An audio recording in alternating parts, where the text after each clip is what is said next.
ते कालच या सर्व गोष्टीच्या बाबतीतली गेल्या 2 दिवस आम्ही चर्चा घडवण्याचं काम केलं होतं आणि आमचा आग्रह होता की बा या बाबतीतला जो निर्णय जो असेल त्यांच्या उपस्थितीमध्ये न होता तालिका अध्यक्षांनी त्यांच्या उपस्थितीमध्ये व्हायला पाहिजे होतं। काल पण आपण पाहिलं असेल की उपसभापतींनी पण आणि विशेषतः संसदीय कार्यमंत्री आणि उपमुख्यमंत्र्यांनी पण भूमिका घेतल्यानंतर या मुद्द्याच्यावरती तालिका अध्यक्षांच्या समोर ही चर्चा घडवण्याचं काम केलं। आम्ही आमचा जे मुद्दा मांडलेला आहे त्या मुद्द्यावरती आम्ही ठाम आहोत। अर्थात ते मुद्दा मांडत असताना सरकारच्या वतीने पण उपमुख्यमंत्र्यांनी पण त्यांची बाजू मांडण्याचं काम केलेलं आहे। आता हा सर्वश्री निर्णय हा तालिका अध्यक्ष आणि विशेषतः विधान परिषदच्या सचिवालयांकडे आणि काल आम्ही जे गव्हर्नरकडे गेलो होतो आम्ही ती वाट बघतोय आज काय त्याच्यात ती समितीचा निर्णय होईल। आम्हाला अशी अपेक्षा होती की काल संध्याकाळपर्यंत तालिका अध्यक्षांनी तो निर्णय जाहीर करायला पाहिजे होता, पण आता असं दिसते की आज ते निर्णय जाहीर करतील। आजही आम्ही ठाम राहणार आहोत की ह्याच्यातल्या निर्णयाचं काय झालं आणि जर उद्या वेळ आली किंवा सचिवालयांनी जर योग्य रीतीने निर्णय घेतला नाही किंवा काय केलं नाही तर मग राज्यपालांच्याकडे आम्ही बघू। तेही जर झालं नाही तर वेगवेगळ्या आमच्याकडे काही ज्या गोष्टी ज्या उपलब्ध आहेत ते घेऊन पुढे ती कारवाई आम्ही करू। परंतु एक गोष्ट नक्की आहे की या निमित्ताने का होईना की घटनात्मक पदाच्या असलेल्या लोकांनी पण ज्यावेळी अशी कृती केली किंवा काही असं जर झालं तर संपूर्ण देशामध्ये जे बघण्याचा दृष्टिकोन आपल्या या राज्यामध्ये होतोय ते लोकांच्याही समोर नजरेत आणावं हाही जो उद्देश आमचा होता तो मला वाटतं या गेल्या 2 दिवसामध्ये निश्चितपणे सफल झालेला आहे। सर, महाराष्ट्रात महिला अत्याचारांमध्ये वाढ झालेली आहे आणि राज्य हा देशात तिसऱ्या क्रमांकावर आहे। या सगळ्या संदर्भात कसं पाहता सभागृहात आज या सगळ्या संदर्भात चर्चा होणं अपेक्षित आहे? नक्कीच आहे। काल पण आम्ही ती चर्चा एका सावित्रीबाई फुले असलेल्या जे वसतिगृहाच्या बाबतीत केली। दुर्दैव असं आहे की मुंबईसारख्या शहरामध्ये जर आमच्या महिला भगिनी आणि विशेषतः मुली जर सुरक्षित नसतील तर या शासनाकडनं काय अपेक्षा करावी। इस्त्रीवाल्याला चौकीदार करण्याचं काम केलेलं आहे सरकारने आणि काल मी त्यांना हेच सांगितलं तर सदोष मनुष्याचा गुन्हा दाखल व्हायला पाहिजे होता संबंधित अधिकाऱ्यांवरती, पण ते झालेलं नाहीये आणि निवळ झालं नाही तर या एका घटनेवरूनच आपल्याला दिसते की कशा प्रकारे मनस्थिती आणि मानसिकता शासनाची आहे। अनेक प्रकार आपल्या समोर आलेले आहेत। कायदा आणि सुव्यवस्थामध्ये अंतिम आठवड्याची ज्यावेळी चर्चा होणार आहे त्यावेळी विधान परिषदमध्ये विरोधी पक्ष या नात्याने आम्ही तो प्रश्न मांडणार आहोत, पोटतिडकीने मांडणार आहोत। तुम्हालाही बघायला मिळालं असेल की महिलांचा ज्यावेळी प्रश्न आला त्यावेळी निवळ फक्त विरोधी पक्षाच्या लोकांकडनंच बोलणं जाण्याचं काम झालं। मग आम्ही थोडं जरा हात वरती केल्यावरती काही महिला बोलल्या, पण दुर्दैवी अशी आहे की जे आमच्या बरोबर होते त्यावेळी महिलांच्या प्रश्नाच्या बाबतीत बोलत होते, आता मात्र महिलांच्या प्रश्नाच्या बाबतीत का बोललं या शासनाकडनं दिलं जात नाही हाही प्रश्न आहे। आणि दुर्दैव असं आहे की जे गतिवान आणि वेगवान शासन सांगण्याचं काम जे होतंय देशामध्ये आज त्यांचं शासन आहे, राज्यामध्ये आज त्यांचं शासन आहे, हा शासन आहे की कुशासन आहे असा प्रश्न महिलांवर्गावरती पडलेला आहे। आणि विशेषतः मुंबईसारख्या शहरामध्ये जिकडे आमच्या महिला भगिनी बिंदासपणे रात्री फिरू शकले असतात किंवा होऊ शकल्या असतात, आज या राज्यामध्ये तशी परिस्थिती दुर्दैवाने राहिलेली नाही आहे। अनेक महिला आणि मुली बेपत्ता झालेले तेजी देखील कुठे होत नाही। दुर्दैवाने म्हणावं लागेल की इकडे जे महिला बाल कल्याणचे जे अगोदरचे मंत्री होते ते तर जात शोधायला गेले, महिलांच्या ज्या विधवा महिला आहेत त्यांच्या बाबतीतल्या त्यांना काय शब्दांनी वापरून त्यांना उच्चारायचा याची चर्चा होते, पण ती महिला जी सबळ व्हायला पाहिजे, ती महिला जी सुरक्षित व्हायला पाहिजे त्यासाठी दुर्दैवाने कुठचीही ठोस पावलं कुठच्याही रीतीने उपाययोजना आज तरी दुर्दैवाने दिसत नाही। आणि म्हणून या विधान परिषदमध्ये पण देखील सभागृहामध्ये पण या महिलांच्या सुरक्षेच्या बाबतीतला प्रश्न आम्ही अंतिम आठवड्यामध्ये आणि लक्षवेधीच्या माध्यमातून देखील मांडण्याचं काम करू। आज सचिनजी कालपासून आहे तो रायगड पनवेल भागामध्ये मोठ्या प्रमाणामध्ये मुसळधार पाऊस पडतोय, अनेक गावांमध्ये देखील पाणी शिरलेलं आहे, तिकडे मदत कार्य पोहोचलेलं नाहीये। सर, त्यालाच एक जोडून प्रश्न आहे की सावित्री नदीच्या गाळ उपसावरतून सातत्याने प्रश्नचिन्ह निर्माण होतं, त्याच्यावरतून धोरण आखण्या करण्यात यावं अशी मागणी ज्यावेळेस तुम्ही महाविकास आघाडीमध्ये होता त्यावेळेस विरोधक म्हणून भाजप आणि तिथे स्थानिक प्रतिनिधी करत होते, आता मात्र तीच परिस्थिती बदलली। मी स्वतः त्या रायगड जिल्ह्याचा एका काळामध्ये पालकमंत्री राहिलोय आणि ज्यावेळी पूर परिस्थिती आली तर डिझास्टर मॅनेजमेंट ॲक्टिवेट व्हायला पाहिजे, पण ही पूर परिस्थिती पुढे येऊ नये म्हणून आपण मुंबई शहराच्या लागत डोपलर रेडार आपण आणण्याचं काम केलं होतं की जो दर्शवणार का किती पाऊस आहे 26 जुलैनंतर. तो डोपलर रेडार कुठे कोणाच्या रेडारमध्ये गेलेलं हेच माहीत नाही आहे. मुंबई आणि कोकण याच्यासाठी सुरक्षेच्या दृष्टिकोनातून अत्यंत महत्त्वाचा होता. ड्रेजिंगसाठी आपण केंद्र सरकारकडनं आणि राज्य सरकारकडनं निधी देण्याचं काम केलं होतं आणि विशेषतः तुम्ही उल्लेख केल्याप्रमाणे सावित्री नदीमध्ये निवळ फक्त पूर परिस्थिती नाही तर मगरांचा पण खूप मोठ्या प्रमाणावरती शहरी भागामध्ये येण्याची भीती आहे आणि त्यातून पुढच्या काळामध्ये देखील हाल होऊ शकतात. या सर्व पार्श्वभूमी बघितल्यानंतर दुर्दैवाने म्हणावं लागेल की आज पालकमंत्री तिकडे कुठे आहेत, पालकमंत्री कोणाचे आहेत, तिकडे तर रस्सी खेच चाललेली आहे. एक जण म्हणतो मी सूट शिवून बसलोय, एक जण बोलतो मी कोट घातलेला, एक म्हणतो मला पालकमंत्री मत मिळेल. दुर्दैवाने म्हणावं लागेल ती मंडळी आज फील्डवर दिसत नाहीये आणि आज तिकडची अवस्था अशी झालेली आहे की कोणीही देखील त्यांना मदत कार्यासाठी येत नाहीये. आणि म्हणून आमचं स्पष्ट म्हणणं आहे की या बाबतीत तातडीने राज्य सरकारने टीम पाठवली पाहिजे, त्या लोकांना आश्वासित केलं पाहिजे. पूर परिस्थिती जर झाली तर त्याच्यानंतरची काय तयारी आहे ही पण तयारी त्यांनी आता काय ते दाखवलं पाहिजे आणि म्हणून विधान परिषदमध्ये मी स्वतः स्थगन या बाबतीतलं मांडण्याचं काम करणार आहे. सचिनजी, पनवेलच्या टाटा रुग्णालय कुलाबामधला डॉपलर आहे तो गेल्या 2 महिन्यापासून बंद आहे. त्यामुळे आता हवामानाचा अंदाज जो आहे तो तज्ज्ञ व्यक्तींच्या द्वारे कळवण्यात येतो. आता यंत्र बंद झालेलं आहे आणि त्यातच पूर परिस्थिती जी आहे कोकणात निर्माण होते. राज्यात 3च डॉपलर आहेत, मुंबईतलं डॉपलर बंद आहे. वस्तुस्थिती अशी आहे की जिल्हा नियोजनाच्या समितीमध्ये हा प्रश्न मी गेल्या 15 दिवस अगोदर मांडण्याचं काम केलं होतं. कुठे आहे डॉपलर रेडर, कोणाकडे लपवलेले आहेत, कोणाच्या मंत्र्यांच्या बंगल्यात ठेवले आहेत का फक्त त्यांच्या घरापुरता मर्यादित हवामानचा अंदाज यायला.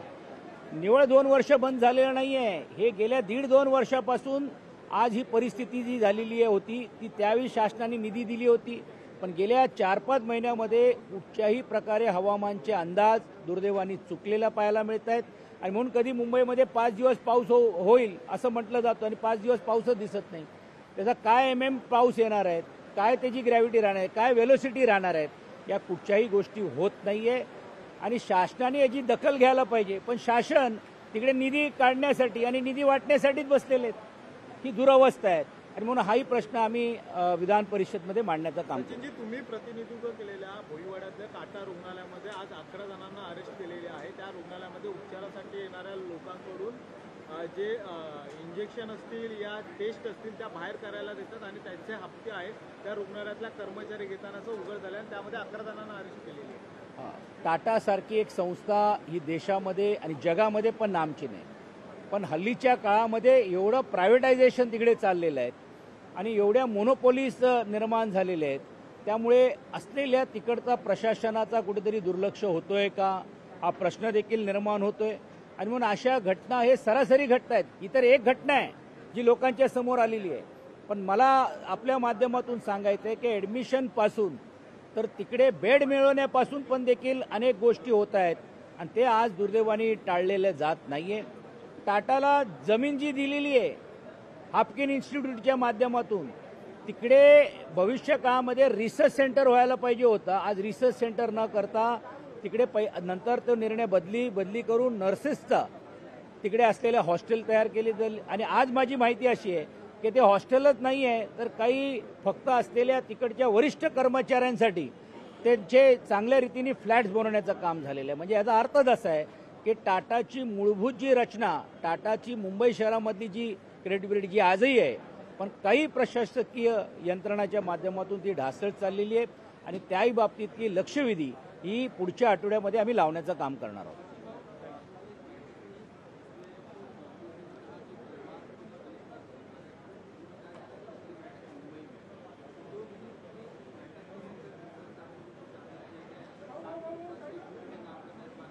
पहले बात तो हमको ये खुशी है कि सभी पार्टी के दल आज एक साथ आए और कल उद्धव जी ने जैसे कहा कि हमारी विचारधारा अलग अलग होगी, लेकिन देश की संविधान को बचाने की जो विचार है उसके लिए हम सब साथ में हैं और बहुत ही अच्छा आयोजन कल हुआ था. इसीलिए उद्धव जी ने भी विनंती की, आग्रह दिया कि दूसरी बैठक हुई और तीसरी बैठक ये मुंबई और महाराष्ट्र में हो ताकि पूरे देश में इसकी चर्चा हो और साथ ही साथ में सभी समाज के लोग, सभी दलों के लोग एक साथ आते हुए एकजुट दिखे और सही मानने से जो इंडिया और भारत की जो रचना जो सभी विपक्ष के दलों ने मिलकर की है वो आगे चलकर कामयाब होगी। कुछ लोग कहने के लिए कह रहे कि 27 पार्टी वर्सेस एक पार्टी, पर कल आपने देखा कि एनडीए को भी, भारतीय जनता पार्टी को भी एनडीए की मीटिंग बुलानी पड़ी। पहले बार इतने सालों में एनडीए ने कभी बात नहीं, और आपने तो देखा होगा कि देश के पंतप्रधान एनडीए के दलों को मुझे लगता है 4 सालों के बाद पहले बार मिले होंगे इतने करीब से, और मिलने का काम हुआ। इसका मतलब ही ऐसा है कि एनडीए में 38 पार्टियां हैं, तो ये लड़ाई 38 पार्टियां वर्सेस 27 पार्टियां, और जो देश का माहौल और विशेष तौर के पर राज्य का माहौल जो बदलते जा रहा है, जिस तरह से कूटनीति कर सरकार को ताबे में लिया जा रहा है, उसके तहत आगे की चुनाव उनको एक बहुत बड़ी चुनौती है, ये समझ के ही एनडीए का गठन और एनडीए की बैठकें लगाई जा रही है। याला जोडून प्रश्न आहे की काल विधानसभे परिषदेमध्ये सुधीर भाऊ म्हणाले की सचिन भाऊ काही दिवसांमध्ये भाजपमध्ये मला वाटते कालच मी त्याच्यातला उत्तर दिला आणि मी कालच सांगण्याचं काम केलं की बाबा त्यांच्या माझ्यावरचा जो जुना प्रेम आहे, पण तोच प्रेम त्यांनी त्यांच्या पक्षातल्या खासदार हंसराज अहिरांवरती पण ठेवावं। म्हणजे एक अहिर जरी त्यांच्याकडे जे येणार नाही आहेत, किमान आहे त्या अहिरांना तरी देखील त्यांनी पुढे मदत करावी, तरी देखील विषय सुटेल। सॉरी तुम्ही ऐसा कोई चुनाव आसान नहीं होती है। पब्लिक परसेप्शन जब तक बदलेगा नहीं, तब तक कोई भी चुनाव को सामने जाते हुए, आज पब्लिक परसेप्शन बदल रहा है। आज विकास की बात जो कर रहे थे, किस तरह से विकास में हम कमतरता हो रही है, हमने उनके पार्टी के लोग बोल रहे हैं, और साथ ही साथ में देश में सांप्रदायिक जो माहौल जो होना चाहिए, जो हो रहा है, उसके तहत जो समाजों में कटुता निर्माण हो रही है, उसमें बहुत बहुत बड़े जो जानकार है, जिन्होंने मोदी जी के नेतृत्व में ये सरकार को लाकर देने का काम किया जाति धर्म के आगे जाकर, वो भी आज सोच रहे कि ये क्या चल रहा है। जिस तरह से मणिपुर, जिस तरह से कश्मीर जल रहा है, जिस तरह से अन्य राज्यों में परिस्थिति हो रही है, दंगे बढ़ रही है, ये माहौल कोई अपने देश के 21वें शतक में जाने के लिए नहीं है। इसलिए चुनौती हम नहीं समझते कि चुनौती बहुत ही आसान है, लेकिन हम नामुमकिन भी नहीं है। ये हर चुनाव जो बाय इलेक्शंस हो रहे हैं उसमें हमको देखने को मिल रहा है।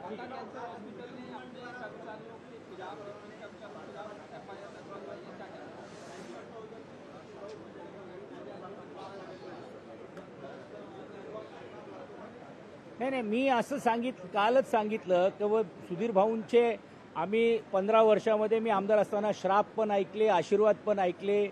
हा त्यांचा एक प्रश्नाला आकर्षित करण्याचा एक भाग असतो, आणि काल पण त्यांनी केले। आणि कालच मी सांगितलं की जर इकडची लोक आली तर आज त्यांचे 105 आमदार कुठे बसणार आहेत, विधानसभेच्या बाहेर खुर्च्या लावाव्या लागतील त्या लोकांना, तर त्यांचा पहिला विचार त्यांनी करावा। और आपने जिस तरह से कहा कि इसके पहले भी मैंने कहा कि टाटा इंस्टीट्यूट एक बहुत ही अहम इंस्टीट्यूट है। एम के धरती पर हम उसको मुंबई और राज्य में देख रहे हैं।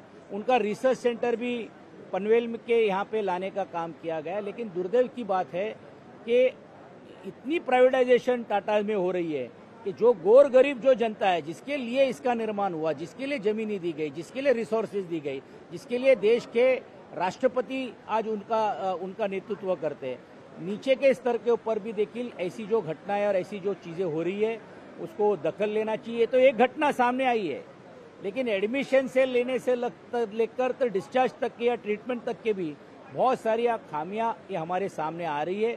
इसीलिए हमने इसके बारे में भी अगले हफ्ते में लक्ष्यविधि लगाने का हम काम करेंगे।